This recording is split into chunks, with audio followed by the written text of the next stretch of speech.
KRS ಜಲಾಶಯದ ಅಧಿಕಾರಿಗಳಿಂದ ಮತ್ತೆ ನಿರ್ಲಕ್ಷ್ಯ ಎದ್ದು ಕಾಣ್ತಾ ಇದೆ. ಜನಸಾಮಾನ್ಯರಿಗೊಂದು ನ್ಯಾಯ, ಪ್ರಭಾವಿಗಳಿಗೆ ಒಂದು ನ್ಯಾಯ ಎನ್ನುವಂತಾಗಿದೆ ಪರಿಸ್ಥಿತಿ. ಕೆಆರ್ಎಸ್ ಡ್ಯಾಮ್ ಮೇಲೆ ಎಂಎಲ್ಎ ಬೆಂಬಲಿಗನ ರೀಲ್ಸ್ ದರ್ಬಾರ್ ಜೋರಾಗಿದೆ. ಮಂಡ್ಯ ಜಿಲ್ಲೆ ಶ್ರೀರಂಗಪಟ್ಟಣ ತಾಲೂಕಿನ ಕೆಆರ್ಎಸ್ ಡ್ಯಾಮ್ ಇದು. ಡ್ಯಾಮ್ ಮೇಲೆ ಪ್ರವೇಶ ನಿರ್ಬಂಧ ಇದ್ರೂ ಕೂಡ ಬೆಂಬಲಿಗನ ಹೆಂಗೆ ಎಂಟ್ರಿ ಕೊಟ್ಟಾಯಿತಾ ಇಲ್ಲಿಗೆ ಪ್ರಶ್ನೆ ಮಾಡಲೇಬೇಕಾಗತ್ತೆ. ಶಾಸಕನ ಬೆಂಬಲಿಗ ಮಧು ಎಂಬಾತ ರೀಲ್ಸ್ ಮಾಡಿದ್ದಾನೆ. ಹೋಗಲ್ಲಿ ಶ್ರೀರಂಗಪಟ್ಟಣದ ಕಾಂಗ್ರೆಸ್ ಶಾಸಕ ರಮೇಶ್ ಬಾಬು ಬೆಂಬಲಿಗ ಎನ್ನುವಂಥದ್ದು ಗೊತ್ತಾಗಿದೆ. ಶಾಸಕರ ಬೆಂಬಲಿಗ ಎನ್ನುವಂಥ ಕಾರಣಕ್ಕಾಗಿ ಎಲ್ಲಿಗೆ ಬೇಕಾದರೂ ಬಿಡ್ತಾರಾ? ನಿರ್ಬಂಧಿತ ಪ್ರದೇಶಗಳಿಗೂ ಕೂಡ ಪ್ರವೇಶ ಇದೆಯಾ? ಹಾಗಾದರೆ ಜನಸಾಮಾನ್ಯರಿಗೊಂದು ಕಾನೂನು, ಎಂಎಲ್ಎಗಳಿಗೊಂದು ಕಾನೂನು, ಏನು ವ್ಯವಸ್ಥೆ? ಹಾಗಾದರೆ ಕೆಆರ್ಎಸ್ ಜಲಾಶಯ ಇದೆಯಲ್ಲ, ಇಲ್ಲಿಗೆ ಹೋಗೋಕೆ ನಿರ್ಬಂಧ ಇದೆ. ಜನರು ಹೋಗುವಂತಿಲ್ಲ. ಮಳೆಗಾಲದಲ್ಲಿ ನೀರು ಸಾಕಷ್ಟು ಪ್ರಮಾಣದಲ್ಲಿ ಇರುತ್ತೆ.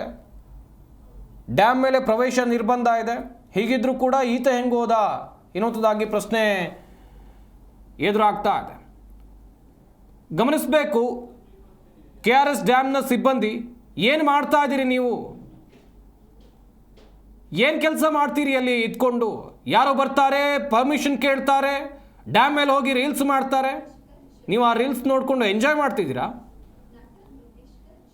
ಸ್ವಲ್ಪ ಸಾಮಾನ್ಯ ಜ್ಞಾನ ಇರಬೇಕು. ಎಂಎಲ್ಎ ಬೆಂಬಲಿಗರಾಗ್ರಿ, ಜನಸಾಮಾನ್ಯರಾಗಲಿ, ಯಾರೇ ಆಗಲಿ, ಅಷ್ಟು ಪ್ರಮಾಣದಲ್ಲಿ ನೀರಿದೆ, ಡ್ಯಾಮ್ ಭರ್ತಿ ಆಗಿದೆ, ಅಲ್ಲಿ ಹೋಗಿ ಹುಚ್ಚಾಟ ಇರುತ್ತೆ.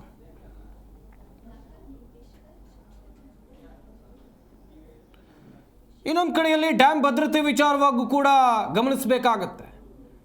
ಇಲ್ಲಿ ಈತ ಎಂಎಲ್ಎ ಬೆಂಬಲಿಗ ಏನೋ ಗೊತ್ತಿದೆ ಬಿಟ್ಟಿದ್ದಾರೆ. ಯಾರೋ ಅಪರಿಚಿತರನ್ನ ಒಳಗೆ ಬಿಟ್ಟರೆ ಆತ ಏನೋ ಇಟ್ಟೋದ್ರೆ ನಾಳೆ ಯಾರ ಕತೆ? ಏನಾದರೂ ಆದರೆ ನಿಜಕ್ಕೂ ಕೂಡ ನಿರ್ಲಕ್ಷ್ಯ ಎದ್ದು ಕಾಣ್ತಾ ಇದೆ. ಅಧಿಕಾರಿಗಳ ನಿರ್ಲಕ್ಷ್ಯ. ನಿಮ್ಮ ರೀಲ್ಸ್ ಶೋಕಿಗೆ ಇನ್ನೇನೋ ಮಾಡೋಕ್ಕೋಗಿ ಏನೋ ಮಾಡ್ತಾ ಇದ್ದಾರೆ. ಗಮನಿಸ್ತಾ ಇರ್ಬೋದು, ಶ್ರೀರಂಗಪಟ್ಟಣದ ಕಾಂಗ್ರೆಸ್ ಶಾಸಕ ರಮೇಶ್ ಬಾಬು ಬೆಂಬಲಿಗ ಈತ ಎನ್ನುವಂಥದ್ದು ಗೊತ್ತಾಗಿದೆ. ಮಧು ಅಂತೇಳಿ ಈತನ ಹೆಸರು. ರೀಲ್ಸ್ ಮಾಡಿದ್ದಾನೆ, ರೀಲ್ಸ್ ಹುಚ್ಚಾಟ. ಡ್ಯಾಮ್ ತುಂಬಿ ಭರ್ತಿಯಾಗಿದೆ, ಭರ್ತಿಯಾದ ಡ್ಯಾಮ್ ಮೇಲೆ ನಿಂತು ರೀಲ್ಸ್ ಮಾಡ್ತಾನೆ, ಹುಚ್ಚಾಟ ಮೆರಿತಾನೆ ಅಂತ ಹೇಳಿದ್ರೆ ಎಂಥ ಮನಸ್ಥಿತಿಯಲ್ಲಿದ್ದಾರೆ ಇವರೆಲ್ಲ?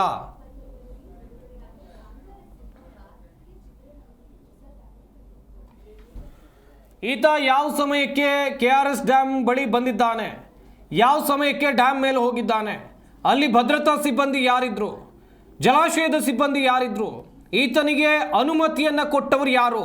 ಎಲ್ಲರ ಮೇಲೂ ಸೂಕ್ತ ಕ್ರಮ ಆಗಬೇಕು. ಮೇಲಾಧಿಕಾರಿಗಳು ಈ ಸ್ಟೋರಿಯನ್ನು ನೋಡಲೇಬೇಕು.